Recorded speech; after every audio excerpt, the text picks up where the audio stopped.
This week's reading vlog is going to be Watch Me by Tahereh Mafi. All I know about this book is that it's set 10 years after the events of Shatter Me, and it's going to be following James, and he is the youngest brother of Adam and Aaron. I beat out everyone on Libby to get both the ebook and the audiobook, so I'm going to be flip-flopping between the two. I did read the Shatter Me books, not all of them. I'll put the ones that I read on the screen. I definitely didn't finish all the books in that series, but I finished the main three. This is what I'm going to be reading this week, so I hope you enjoy the video, and I hope I enjoy this book. We have a lot to cover because I ended up reading almost 30% of the book yesterday. I've been taking some notes so I remember everything that happens. Our story starts with Roosevelt. Roosevelt is going to be our female main character. She lives on Ark Island, which is the last place that is still run by the reestablishment. Roosevelt has a little sister named Clara, and she is sick. Their mom is dead, and their father traded them in to get a lesser sentence for his war crimes. He surrendered himself to the rebels. So that leaves Roosevelt and Clara are the only people left in this family. Clara can't really work because she's sick, so Roosevelt makes all the money, but they are poor because they don't pay her enough. That's where we learn about another character named Sebastian. Sebastian wants to marry Roosevelt. Clara wants Roosevelt to marry Sebastian because if she does, they will then have a better life because Sebastian has money and they don't. But Roosevelt doesn't want to be married to Sebastian because she doesn't like the person that he's become. We follow Roosevelt. She's about to go somewhere, but she is stopped by Lieutenant Soledad, who has come to interrogate her. She has to be interrogated often because she is not uploaded to the Nexus. The Nexus is a neural network that they use to read everyone's mind. The reestablishment has created this and has rolled it out to everyone that lives on this island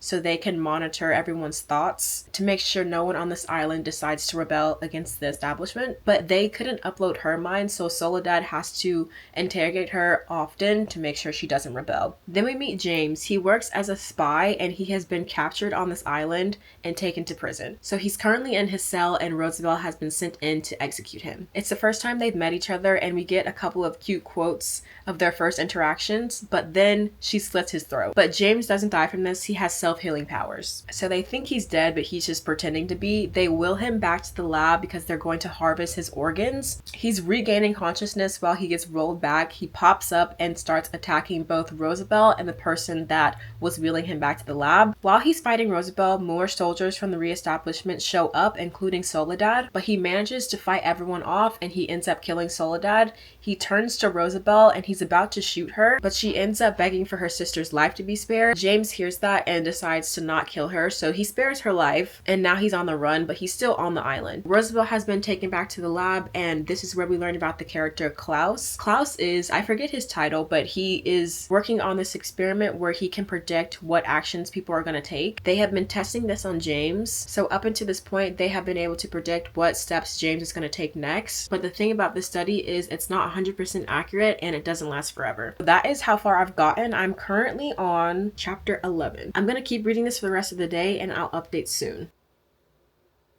James is kind of serving Kenji right now. Like, I see the Kenji influence within him. James has found a helicopter and he tries to use this to see if he can go back home, but it won't let him go to those coordinates. But he sees what he thinks are warehouses. It turns out that the warehouses are just regular houses where the people of this island live, and his helicopter ends up crashing because they know that he's in it. He ends up crashing really close to Clara and Roosevelt's house, and he recognizes Roosevelt. The reestablishment soldiers have taken Clara away from Roosevelt and they now have their guns pointed towards Roosevelt. James sees this and he decides that he's going to help Roosevelt out. They are following different steps to make sure that they can study James for as long as possible, and they've taken Clara to make sure that Roosevelt goes along with the plan. So in the phase, the reestablishment has predicted that James will come and save Clara and Roosevelt, but right now he does not care about Roosevelt. You only want to save Clara, you don't care about me at all. He's like, girl, no. It's kind of funny, actually. I like his attitude. He's sassy. So she's trying to keep him on track with the phases, is my understanding. But he keeps straying from them, and that's what's stressing Roosevelt out out because if she doesn't complete this mission, they're gonna kill her and then kill her sister. So this is her mission. In this phase, she is tasked to get James to take her back to the New Republic. When they reach the New Republic, the reestablishment will give her the next steps of operation. I just finished chapter 19, and in this chapter we see Adam, Kenji, and Warner. Aaron knows that the reestablishment has sent Roosevelt here on some sort of mission, so he wants James to go in there and kind of just be friendly to her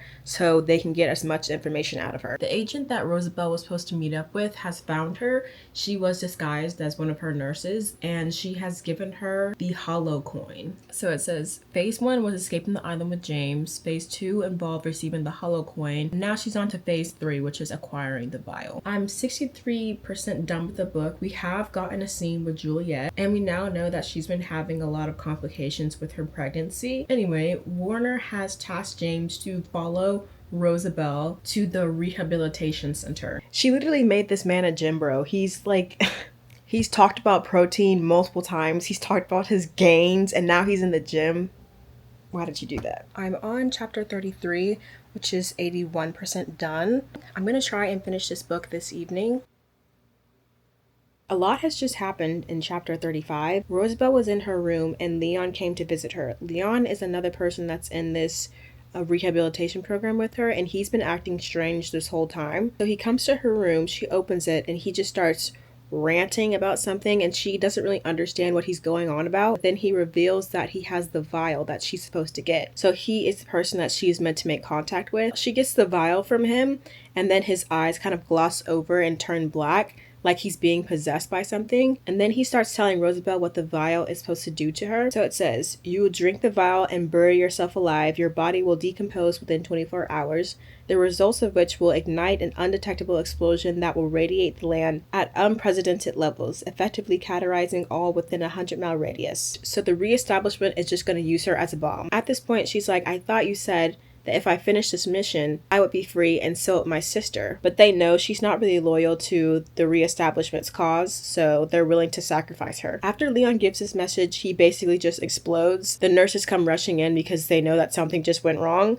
and James also shows up. I'm officially done with this book, so now I'm just going to do like a quick recap of the ending. So after Leon died, Roosevelt shuts her mind off, and we can assume that this is her power where she can shut her mind and body off, and it makes her seem like she's dead. While she's unconscious, they're wheeling her back to the lab to do an autopsy. So it's kind of like the scene with James at the beginning, but now in the reverse. When she wakes up, she's surrounded by a bunch of characters. Kenji's there, Aaron's there, James is there, and she tries to make a run for it. They end up catching her, and they also now have the vial that Leon gave to her, and now they're going to take her to a maximum security prison to keep her there. While James and Roosevelt are on the way to the prison, Roosevelt tells him about her plan. She wants to go back to the reestablishment and kill Klaus, but she's about to go to this prison. The final scene ends with James, Aaron, and Roosevelt all in this prison, and Aaron reveals that the person that is going to be working with her in this prison, I assume, to get information out of her, is going to be Hugo, and Hugo is her father. And that's how the book ends. I would give this book overall probably 3 stars.